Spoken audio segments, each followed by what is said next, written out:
ځینې خلک بیا دا وایي دا مه وایه زه کام یم هلکه په خراب یې زه زما د پلار په وسپره وه چې زه پښتون سوی وای زه خدای پښتون کړی یم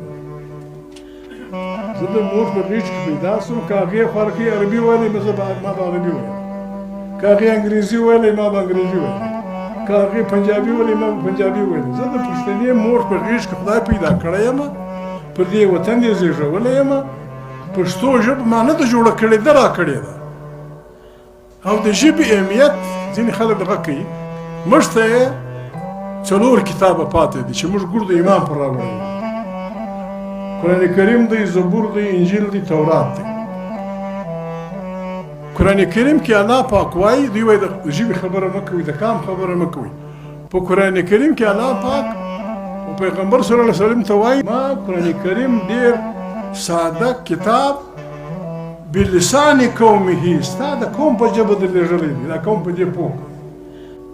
که د ژبې اهمیت نه وای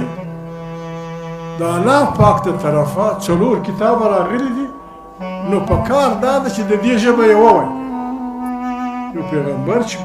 د یو کلي دپاره راتلی د یو علاقې دپاره به راتلی هغه به د هغه کال و د هغه په ژبه به و نو به دی خپل ولس سره پوهېدل بیا ځینې ملګري ځینې خلک اول په اخبار کې د یو بل سړي مې دغه و چې دا قوم ټکی هم ټیک نه دی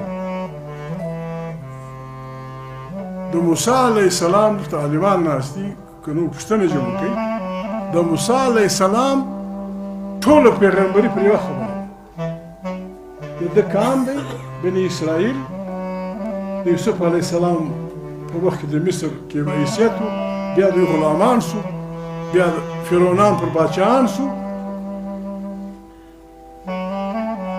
د ظلم یې دا انتها پر جوړه کړه چې دا قام دی دا خو اخر کار یې پکاوه